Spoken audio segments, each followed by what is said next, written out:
هناك استقرار ضمن منطقة شمال شرق سوريا وكما عاهدناه لهرمين باكورو روجلات سوريا أو لهيها لهنك هزين درفة دخاسن دسوردان بكنو آرامية تيك ببن.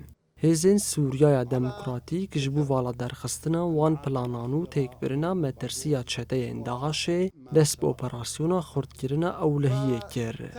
قصدید و اپراسیونه دا کسین تیک درو ین کو بازرگانی بپاری نان مروان هر وها شانین رازا ین داعش دگیره. ام پشتوانی اپراسیون قصدید کنو دوی چتین داعش بین دارزاندن.